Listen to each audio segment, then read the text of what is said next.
गोबर के कंडे जला।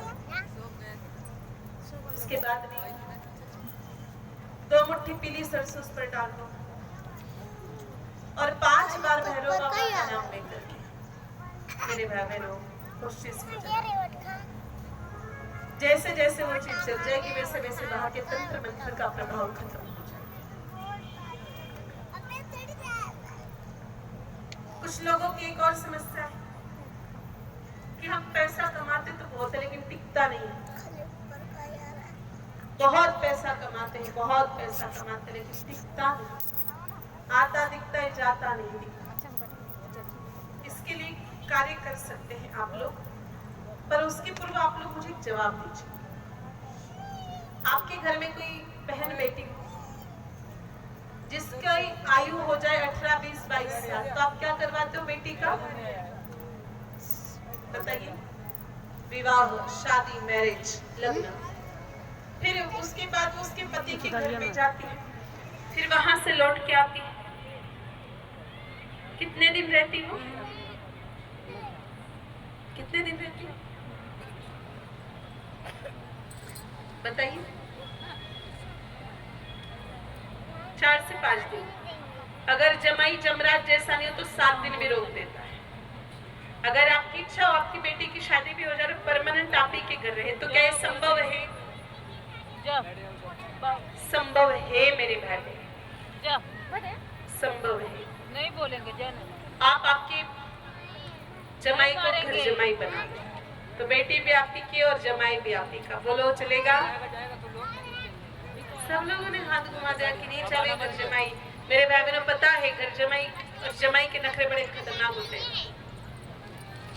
अगर घर में कोई बड़ा कार्यक्रम और जमाई भी आया हुआ, आपका बेटा और जमाई एक जगह बैठ करके खाना खा रहे हो तो अपरिचित व्यक्ति उस कक्ष में भेज दो, पता करवा के आओ कि जमाई कौन है। तो जिसकी थाली में मेरे बराबर ज्यादा घी होता है वो जमाई की थाली होती है। जमाई को थोड़ा मेंटेन करके रखना पड़ता है ना कि कहीं ये मेरी बेटी को आगे जाके परेशान नहीं करे। तो मेरे भाई बहनों तो आपकी बेटी की शादी भी होगी और परमानेंट उसके जाती है क्योंकि उसका पति वहां नहीं। ठीक उसी प्रकार से मेरे भाई बहनों हमारी बेटी है माता लक्ष्मी, उनका विवाह हो गया है श्री हरि विष्णु नारायण भगवान के साथ। वो छोड़ के चले जाते हैं, ठाकुर जी को छोड़ के आते तो है लेकिन कुछ दिनों तक रहते हैं। जब उनके पतिदेव ही नहीं है तो वो वापस हमको छोड़ के चले जाते हैं। तो हम ठाकुर जी को भी मेरे भाई बहन अपने घर पर बुला लेते हैं, ठाकुर जी को भी अपने घर पे रोक देते हैं। अब ठाकुर जी को घर पे कैसे रोक, इसके लिए क्या सकते? देखो एक छोटी सी बात हम आपको बता दें, एकदम छोटी। ये 2 बच्चे यहाँ आगे बैठे हुए। बेटा आप एक बात बता सकते हो भगवान श्री कृष्ण का जन्म कहाँ हुआ था? और कोई नहीं बोलेगा, बच्चों को पूछो, बता सकते हो बेटा?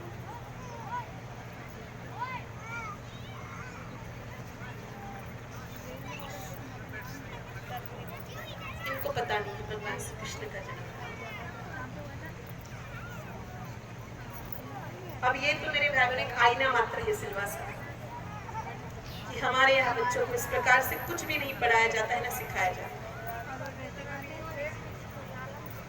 ये केवल इन 2 बच्चों की कथा नहीं है, ये पूरी सिलवासा की व्यथा है कि हमारे बच्चों को धर्म के बारे में, हमारे महापुरुषों के बारे में, हमारे देवताओं के बारे में कुछ भी जानकारी नहीं।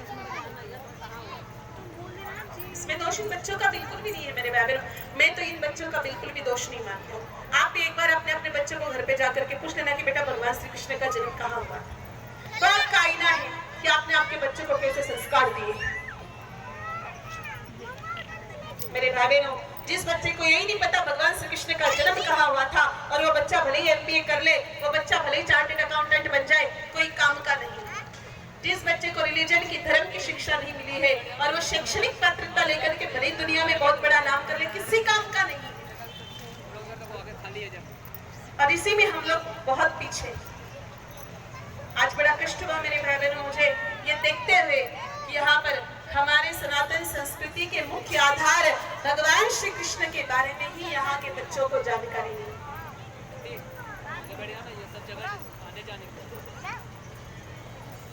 बेटा भगवान श्री कृष्ण का जन्म हुआ था मथुरा की जेल में।